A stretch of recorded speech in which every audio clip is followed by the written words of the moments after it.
side of action. Now, the problem we have, though, is most of us won't take the action unless we feel that we can do it perfectly.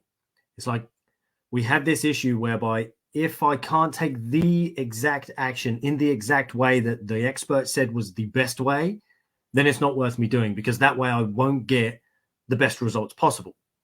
So we end up holding ourselves hostage to this idea that unless the action that I take is going to be perfect, there isn't going to be much point, because I won't therefore get the results that I want, or I won't get them at the level I desire. Now, of course, ultimately this isn't true.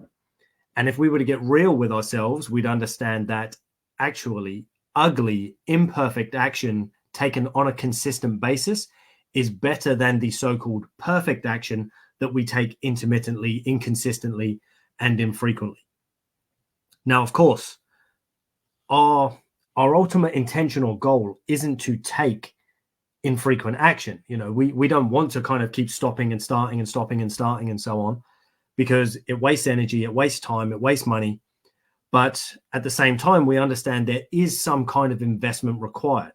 And obviously it comes in the form of things like money, time, effort, energy, and so on.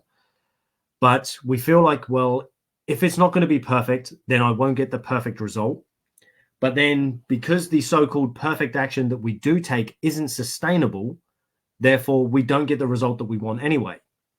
So if we were actually willing to take a step back and sort of say to ourselves, well, what about if I actually gave myself the opportunity to be imperfect? What if I accepted the fact that perfection is just an idea and not necessarily a reality, and that perfection is actually different for every single one of us because of our own perceptions, our own beliefs, our own experiences, and our own goals and desires? So therefore, if perfection is just a figment of my perception and my imagination, then it shouldn't really matter if I do take imperfect action, as long as I take it consistently enough to get the result that I want. And what many of us would actually find is if we were to take some of those actions, imperfect as they might be, we would probably get to the result a lot quicker than we think, and a lot easier than we think. Because although it is going to be challenging and it is going to be difficult at times, quite often once we actually make the decision, once we say in our mind, you know what, I'm ready to actually invest in this thing now, I'm ready to give it the time that's needed, the money that's needed, the energy, the desire, and even the faith that's needed. Once we're ready to invest those 5 elements, we then realize, oh, actually, now I've made this decision, it's a lot easier for me to stick to. Now I've made this decision, the actions I need to take are a lot easier for me to follow through on, because I've made that choice. I've decided it's a non-negotiable, and that this week, this month, this year, this is what I'm going to do. Now, of course, it can take a little bit of time on occasion for us to get to that point, for us to reach that point of this is it. But once we do, we're then less concerned about it being perfect and just making sure that we hit the daily single. Now, I've spoken to you guys about this idea or the concept of the daily single before.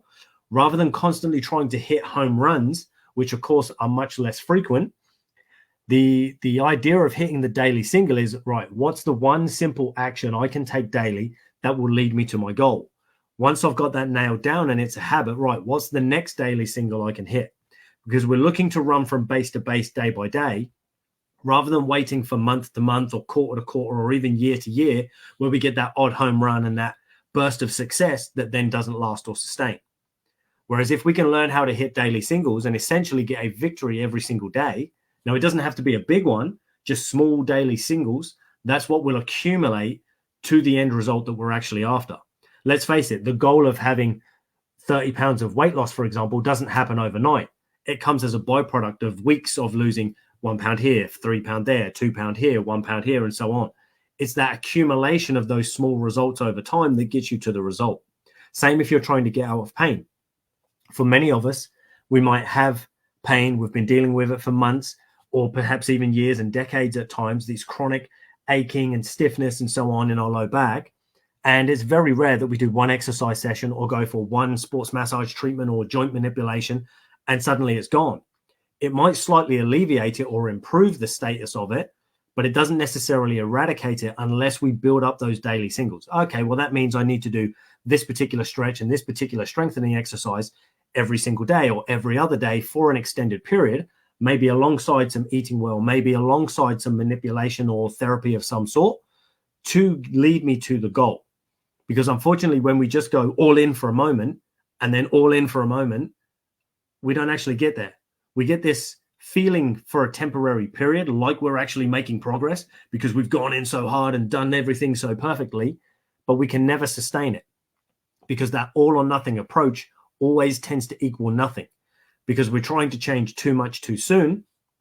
We're trying to act perfectly within an imperfect world and with an imperfect being. So it makes it very difficult to have this outcome of perfection when we truly understand, if we were to sit down and think about it, well, actually, perfection doesn't exist. But I've been led to believe that unless it's perfect, it won't be acceptable, neither by me nor by those that I see in a position of authority to me, which, of course, is unfortunately somebody else's story that we've adopted for ourselves. Then we try to live by this other person's story. But then, of course, we realize this is actually doing nothing but hold me back. This idea of needing to be perfect means that I will constantly remain imperfect because I will never see myself as being perfect. So therefore, I'm always at this lack compared to where I want to be or where I think I should be perfect. I'm actually imperfect. And of course, because we realize that, we will always see ourselves in this position of lack. So my question for you guys is perfection holding you back? And if it is, what ugly, imperfect action can you begin taking from today or even tomorrow at the latest that will actually start moving you towards your goals? Because let's be honest, this attempt at perfect isn't working, doesn't work, and will not work.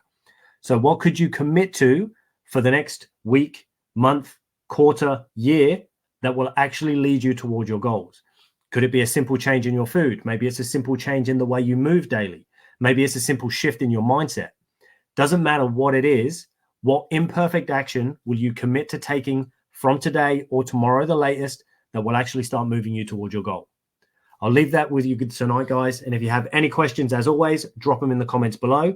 Or if you want me to help you dig through this and actually dig down and find what is holding you back, what's keeping you stuck in this idea of perfection, and then finding a way that you can move forward beyond it, reach out to me in the DMs. Let's have a quick chat, and then we can find out what would work for you and how we can get you moving forward in power and confidence throughout 2024. Take it easy, people, and I look forward to chatting with you in my next video. Take it easy.